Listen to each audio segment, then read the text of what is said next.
Nobody in the world can do what you folks do. And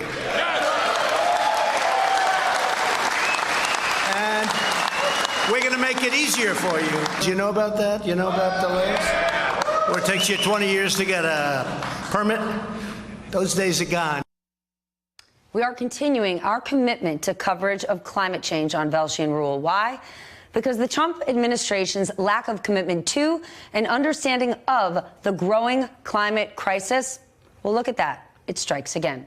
The president signed 2 executive orders on Wednesday, specifically designed to speed up oil and gas pipeline projects. The orders make it harder for states to block energy projects due to environmental concerns. You might recall back in 2017, right after Trump took office, his administration reversed an Obama-era decision to deny a permit for the Dakota Access Pipeline and then approved its construction. He even approved a second permit for the project just last month, which is currently being challenged by a district judge. So here's where we are today.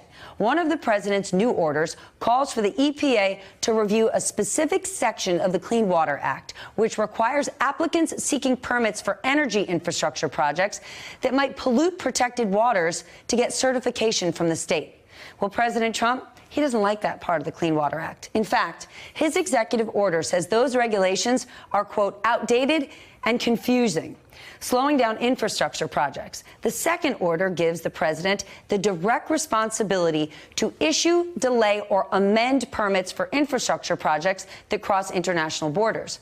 President Trump likes to say he is ending a war on American energy, but many environmental activists and political foes are calling the projects climate killing and an assault, a hostile assault on our environment. And Ali, we must remind our audience, there is no war on American energy. We remain the largest oil and gas producer in the world. There's just no war on American energy. But let's talk more about these rule changes. Former EPA Administrator Gina McCarthy, to whom we often turn for this, is here with us. Thank you for being with us, Gina. Great to be here. Thanks. Let's talk about this.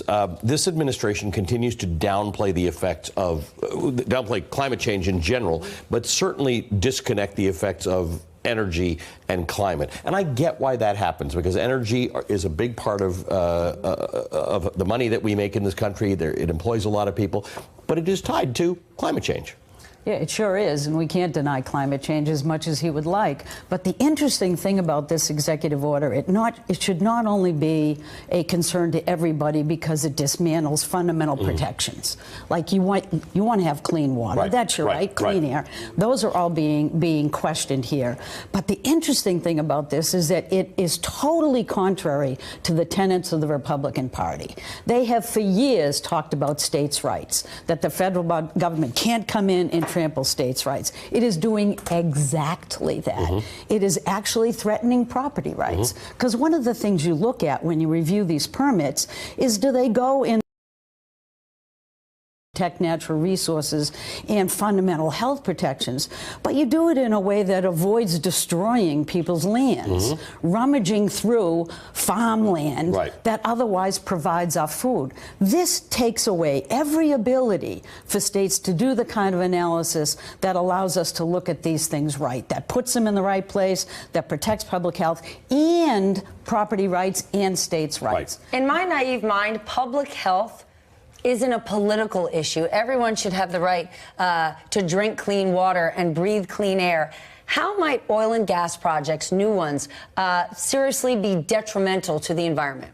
Well, in 2 different ways. One is they can impact groundwater supplies. They can impact rivers and streams. Those are what feed our drinking water supplies. It's not magical. If you destroy the rivers and streams that feed our wells and we drink it, we have a problem. So it can fundamentally destroy natural resources that are essential for us to protect. The second thing is that this is all part of the bring coal back, oil dominance, fossil fuel agenda that this administration has been touting forever. And they have been working really hard to dismantle all environmental protections. In fact, to dismantle, I would argue, EPA, putting all fossil fuel lobbyists into positions of authority. The challenge that the president has is they've been lousy at it.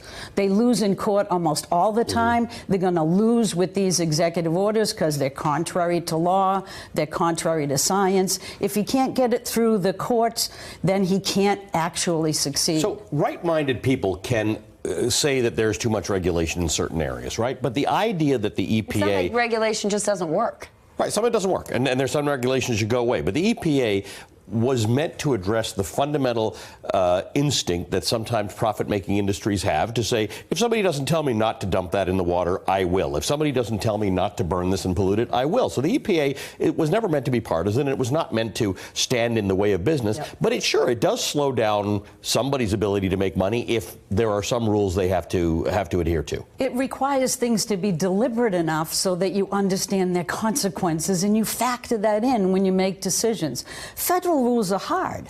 The federal government only intervenes when you jump through huge hurdles, jump over them, and decide what is right and what's necessary. But what it does that sometimes industry doesn't is it calculates the impact to you and I, to human beings, what it means to our health, what it means to our well-being, our safety. If you look at the issues of climate change, you have to regulate or do something about carbon pollution because it is the biggest threat to our health, our economy, our national security. We have to factor these things in. And what's interesting right now is that we are seeing now that a lot of the folks that are going to be running for office in 2020 again, or the new ones coming in, are actually recognizing that they better be on the right side of this issue. And what's happening in this administration now is they're not on the right side. Yeah, 73% of Americans understand the connection between fossil fuels and the environment. In the midterms, we had a record number of people with science backgrounds running for office. It is not big business versus environmentalists. Right. This is science. You want to live on an inhabitable planet. Come up with the right solutions to be able to produce energy and not harm the environment. Science can solve this, engineering and science. And the areas most damaged by climate change are where the base of this Republican Party lives. Yeah. They have to be careful. Well, all moms, we want our daughters and sons to drink clean water. It has nothing to do with politics. Hey, MSNBC fans, thanks for checking out our YouTube channel. Subscribe by clicking on that button down there and click on any of the videos here to watch the latest interviews and highlights. You can get more MSNBC for free every day with our newsletters. Just visit msnbc.com/newsletters to sign up now.